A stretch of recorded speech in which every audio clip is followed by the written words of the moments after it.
Hi everyone, this is Chanel here back at Chachi's BookCorner. I'm excited to continue on our book series review on The Charlie Method by Elle Kennedy. Now, before we dive into this review, let me just show off my brand new hair.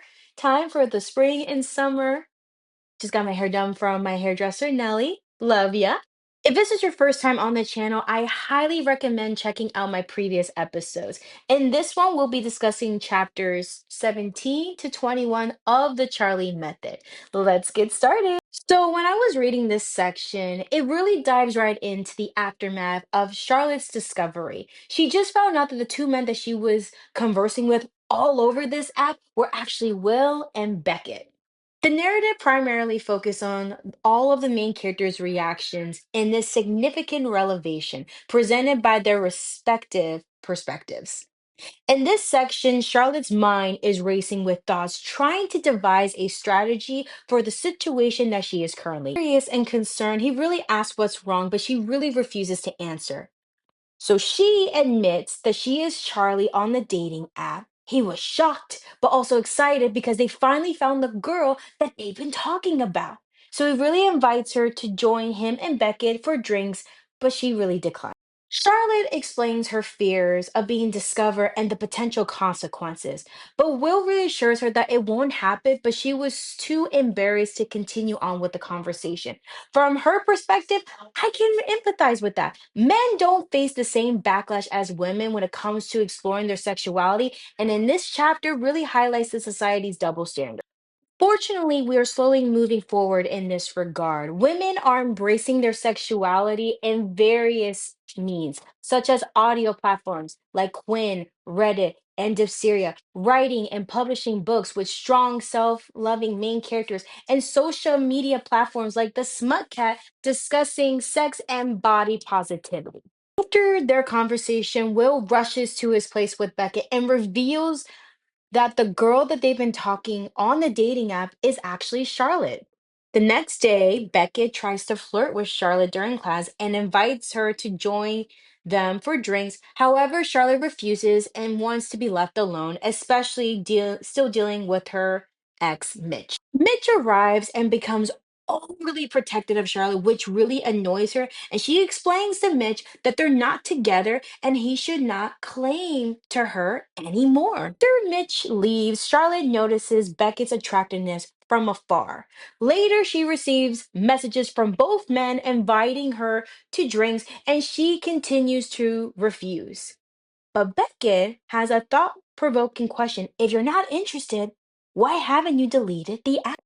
Now, this question really hits her hard, and she realizes that she has been overthinking the situation, that she decided to talk to Dante about her predicament. Charlotte meets Dante and she explains the whole situation to him. He offers her a solution: do what you want and go out if you want to. She was really shocked by his response, but he really explains to her that she should be concerned about her own happiness and not what others think.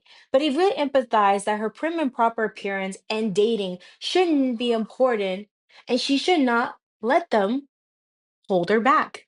After that conversation with Dante, Charlotte really decided to take matters in her own hands. She logged into the app and sent messages to both men, inviting them to join her for a drink in public. The following day, to her surprise, they both arrived at the bar that she mentioned in the app.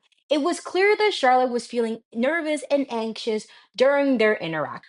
After a few moments, Charlotte reached a point where she was about to leave, but Will really senses her distress and quickly calms her down. Once she was feeling more relaxed, Charlotte was able to generally get to know both men, and the conversation with all the main characters was going smoothly until they decided to talk about their past relationships and exes. Both men admitted that they have been in relationships during high school, but haven't been in one since college. Charlotte also has mentioned that she has been in a relationship with Mitch, but they were really curious to know what happened. And Charlotte explained that there were some incompatibilities, but they were puzzled by her words and really asked for clarity. Charlotte explained that their issue was related to their differential libidos. She had a higher libido than her ex, and he wasn't really fulfilling her sexual desires. Both men were intrigued by her elevation, but asked, who is the real Charlotte? So she was confused with the question and she wanted to know what they meant by it. The two men explained that they seen Charlotte as this prim, proper girl, a studious STEM student who wore good girl sweaters and skirts. On the other hand, they seen Charlie in the app as this charismatic, charming, flirty, sexy, intelligent, intriguing, and unapologetically herself. After this revelation, Charlotte was taken back, but Beckett really explains that it's okay to be a mixture of both. After he said that, Charlotte felt a sense of relief that it was acceptable to be a multifaceted individual and not really conform into one single identity. In this final chapter, Charlotte's perspective deepens after Beckett's words. She explains that her behavior stems from her desire to fit in, whether it's with her family or with friends. She just simply wants to be a part of the fun. I can relate to this feeling deeply because it's natural to be accepted for who we are. But in reality, we just want to be accepted for all aspects of ourselves. In that regard, we just all can relate to that feeling of being drawn to someone. The thought of being in a relationship with them is intriguing because each man brings out a different side of their personality. For instance, Will is a sweet, kind, intelligent American boy with a mysterious aura.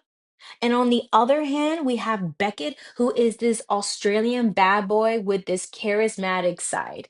Charlotte, who really loves to dance, wants to dance with one of the boys, and Will accepts her invitation. As they sway to the music, Will confesses his desire to touch her butt and expresses his admiration for her beauty. Charlotte realizes that both men have been craving for her attention and have been staring at her all night long. After the date, as they head to the parking lot, Charlotte realizes that she forgot her coat, so Beckett wraps his big, muscular arms around her to keep her warm. At the same time, Will approaches her and asks if he can share a goodnight kiss. Charlotte eagerly agrees because she has been thinking about kissing both of them throughout the entire night. Charlotte and Will shared their first kiss, which Charlotte describes it as neither gentle nor rough, but rather conveyed his confidence and desire, leaving her breathless. Beckett, being the flirtatious guy he is, wanted to have his kiss. He played around with her, moving so slowly, allowing Charlotte to show her eagerness. And finally, he kisses her, and she describes their kiss as slow, hungry, and skillful, just like Will's. Charlotte's mindset reveals her deep desire for more. Both men determined to take their time getting to know her. They prioritize ensuring her safety and well-being as they embark their journey together. And their actions amplify the atonement of the perfect gentleman, leaving me eager to anticipate further developments in the story. In this section of the book really holds significant importance, particularly addressing social norms surrounding dating, exploring sexuality, but cultivating self-confidence. It really prompted me to reflect the gradual shift away from the harsh and past trauma feeling of unappreciating on the realm of sexuality. But I believe we're moving towards an era where we embrace and love our true selves and finding a comfort to have open discussions about our sexuality. And this section resonates with readers of all experience, whether you're a seasoned relationship veteran or newcomers like myself, it really serves a valuable reminder that self love and self acceptance are essential for everyone, regardless of their relationship status. If you enjoyed this video, please take a moment to like and leave a comment down below. This will allow us to engage in a discussion about it further. If you really appreciate my content, I kindly request that you follow me and enable all notifications in my upcoming videos. I eager to participate in seeing you all next Sunday. Thank you so much. I hope you all have an incredible week ahead. Bye.